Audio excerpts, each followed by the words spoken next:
बालाजी से जिस तरह से लड्डू विवाद सामने आया था, इसके बाद से अब पूरे देश में इसको लेकर तरह तरह के फैसले लिए जा रहे हैं। और चलिए, हमारे संवाददाता भी हमारे साथ जुड़ने लगे हैं अलग अलग जगहों से, जहां पर हम जानेंगे कि अब जिस तरह से मामला आंध्र प्रदेश से सामने आया तिरुपति बालाजी का, उसका असर उत्तर प्रदेश में क्या कुछ देखने को मिल रहा है। हमारे साथ महेश सिंह जुड़ चुके हैं मथुरा से।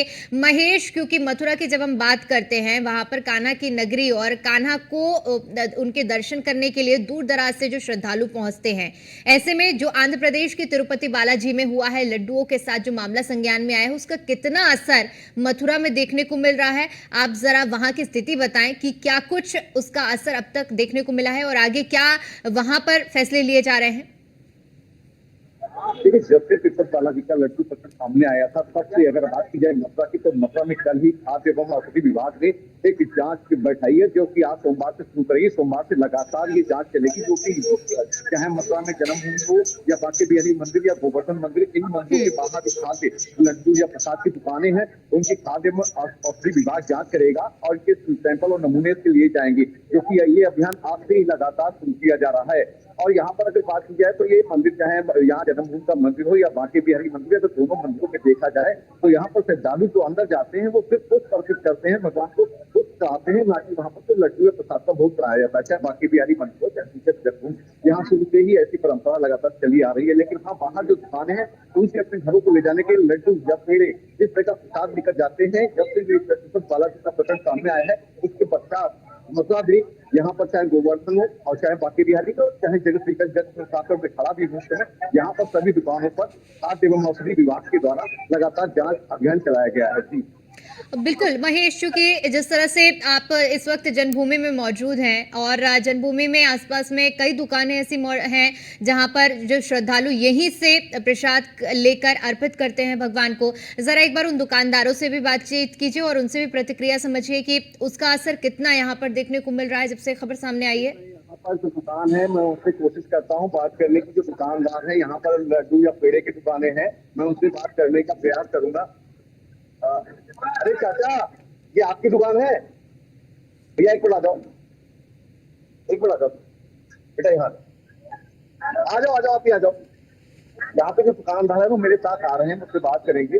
जैसे ये लड्डू का प्रकरण आया है तिरुपति बालाजी, जी जी, इसके बाद में यहाँ पर भी आज से अभियान चलाया जाएगा कि लड्डू या जो पेड़े की जांच होगी, तो ऐसा कुछ अभी अभियान चलाया गया यहाँ पे? नहीं, यहाँ पर तो मैंने आज अमोजाला में पढ़ा था, एक आध दुकानों का चेक किया है, लेकिन मेरे हिसाब से ये अभियान बहुत अच्छा है और मेरे हिसाब से तो इस मंदिर में ये अभियान चलाना चाहिए हमारे जन्मभूमि पर।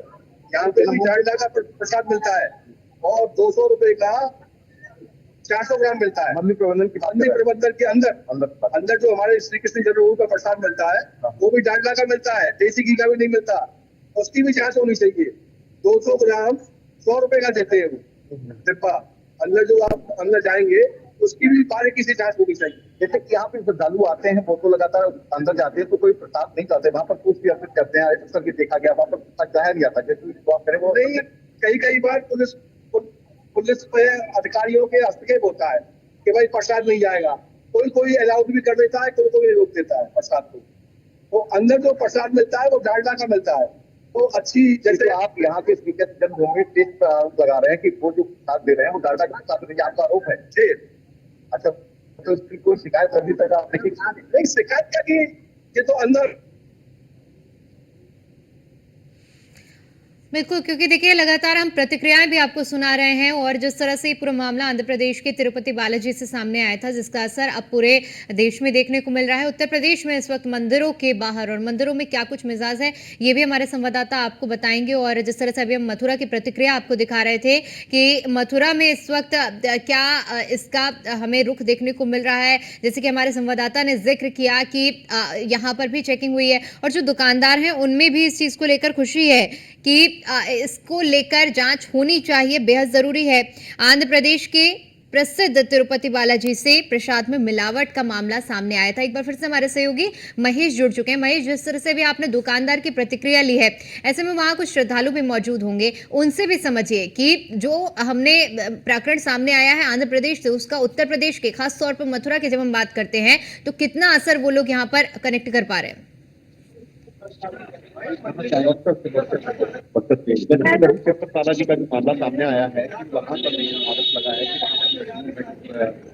शिकायत मिली है कि वहाँ पर चर्बी या जो भी चीजें आई है, मछली का तेल या जो भी बातें आई है, ऐसे यहाँ पर जांच जहाज प्रसाद लोग आते हैं तो अगर आप कहना चाहेंगे यहाँ पर कोई आपको ऐसी कभी लगा कि यहाँ भी देखिए धार्मिक स्थल ठीक है, और मैं सनातन धर्म से हूँ, सनातन धर्म की बात करूँ। मुगलों और मूर्खों को नहीं पढ़ना है मुझको। मैं अपने आप से सही हूँ, मैं निश्चित को जानता हूँ। हमारे सनातन भाई के लोग अगर बेच रहे हैं मिठाई, मैं बिल्कुल उसके लिए खड़ा रहूँ।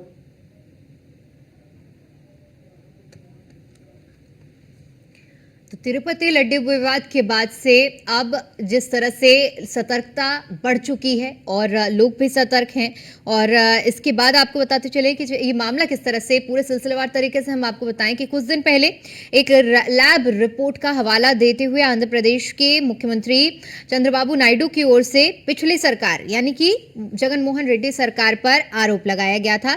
और ये आरोप अपने आप में सनसनीखेज था, क्योंकि कहा गया था कि तिरुपति मंदिर के अंदर जो लड्डू प्रसादम का वितरण होता है, जिस घी से इस प्रसाद को तैयार किया जाता है, उसके सैंपल में पशुओं की चर्बी पाई गई थी, जिसकी पुष्टि लैब रिपोर्ट में की गई थी। और जिसके बाद से ही ये पूरा मामला संज्ञान में आया, विवाद खड़ा हुआ और अब तरह तरह के फैसले लिए जा रहे हैं। लखनऊ में जो मनकामेश्वर मंदिर है, यहाँ पर पूरी तरह से बाहर के प्रसाद पर बैन लगा दिया गया है। लखनऊ के मनकामेश्वर मंदिर में महंत दिव्यगिरी की ओर से कहा गया है कि बाहर से लाए हुए प्रसाद को अब मंदिर में चढ़ाने की अनुमति नहीं मिलेगी।